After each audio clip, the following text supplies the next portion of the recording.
This first case article's on the go feature is titled, Don't Forget to Water Your Plants, written by Melanie Perry, BSN, RN, CNOR, CSSM. I love plants. I would happily spend all day out in the yard, working in flower beds, digging in the dirt, planting seeds, and enjoying the beauty of my garden. I can't stand to see a plant wilt, or worse, die, and I go to great lengths to have someone take care of my garden whenever I travel so my plants don't suffer. My kids call me crazy and hate it when I task them with the chore of watering. But I find that working in my garden helps me relax, helps me focus my thoughts, and I've even come up with a blog idea or two while I'm out being the crazy plant lady.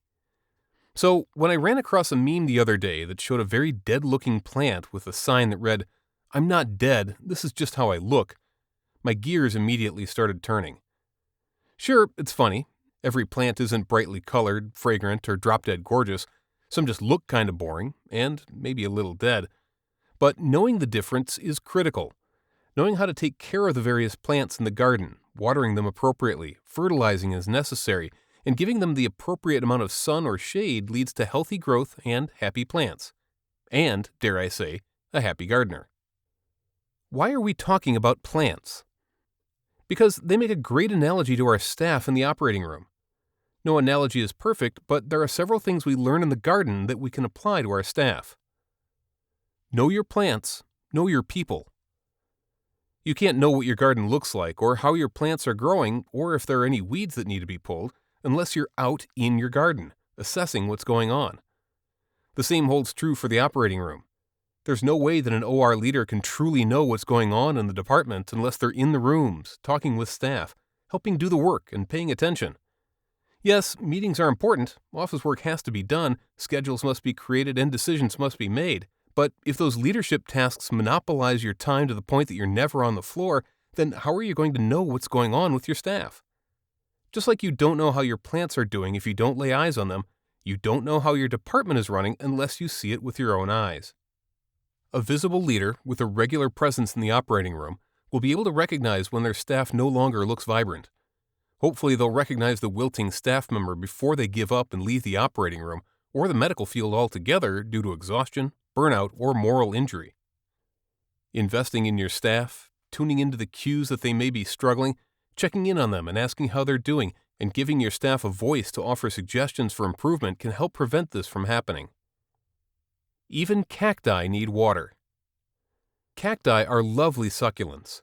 They're generally easy to grow, they're heat tolerant, and they don't need constant watering.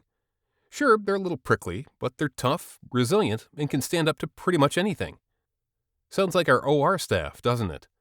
We're a tough crowd, generally speaking, but even the toughest of us still needs attention. Complete lack of attention and awareness from leadership will kill the team every single time. How do we give them the attention that they need? Visibility of leadership. Your staff need to know what you look like, and like I said already, you need to know what your staff and your department looks like. Opportunities to grow. This is the fertilizer of the professional world. Provide opportunities for learning in a way that's engaging and more than just the boring point and click of a PowerPoint. Having a voice.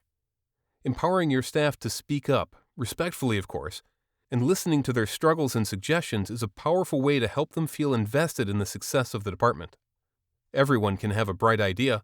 It's up to you to listen to them and initiate change as appropriate to improve the workload in the OR. Work-life balance. This phrase gets thrown around all the time, but balance in all things is fundamental to our ability to function. I've heard management say before, "Why do they need a day off? They only work 3/12s." Well, first, 3/12s is exhausting.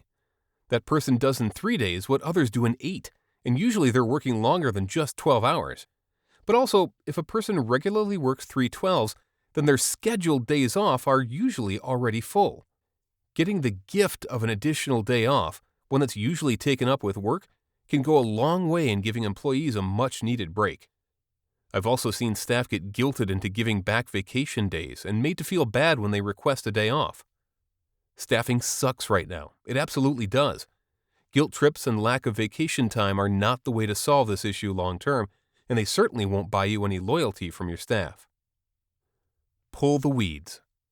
Weeds will overrun a flower bed or garden in no time, killing the plants and creating an ugly landscape. Our departments are no different.